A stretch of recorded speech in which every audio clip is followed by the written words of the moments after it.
I'm Lori Naumann, and I am the spokesperson for the Nongame Wildlife Program, and I operate the EagleCam. This is our 10th season.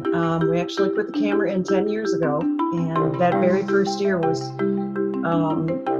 intended to watch these eagles that we knew were nearby and put a camera up and raise awareness of the Nongame Wildlife Program.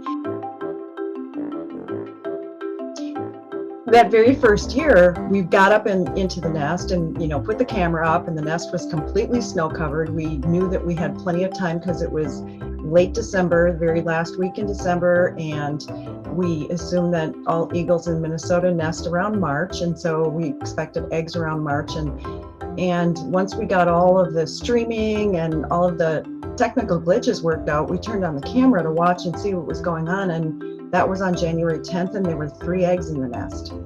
And we and every bald eagle researcher in the country was shocked.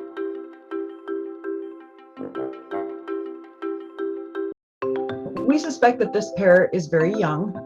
Like I said, this pair took over from the older pair that had been there for many years, and they came in and they were just stronger and were determined to take over the nest. And it was actually the female who has been here for the last 3 years. She's had 2 different mates. The first year she chose a different mate, and then last year a younger male came in, and we assumed that he was just 4.5 years old because he still had a lot of dark feathers in his head.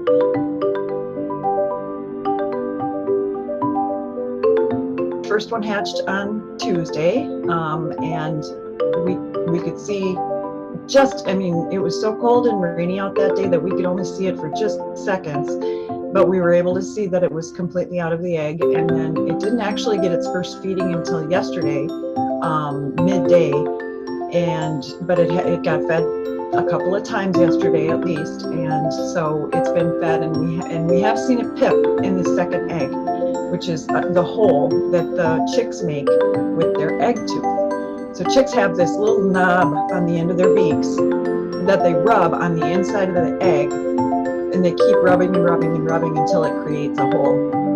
And that's how they break themselves out of the nest.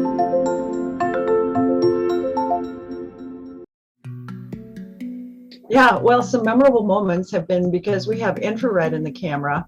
There have been raccoons that have been pretty persistent in bugging this pair every night. And so we have been able to capture images of the raccoon and video of the raccoon crawling up and getting up to the side of the nest, and then the female starts screaming, and you can see the male come screaming in from somewhere from the darkness, and he comes in and he'll attack with his talons and hit the raccoon, and then the raccoon goes back down. And so we were able to capture that a couple of nights, and they've been pretty persistent because they can smell that, the prey remains that are in the nest. And certainly they could take an egg or a chick if they were able to, but I think they realize that they're no match for a bald eagle.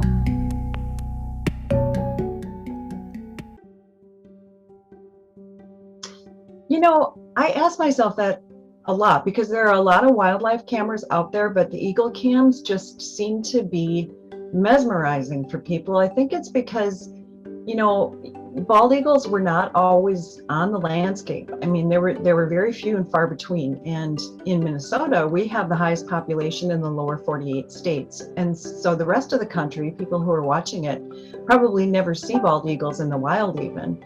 And so, and they're just so majestic, and it's our national symbol.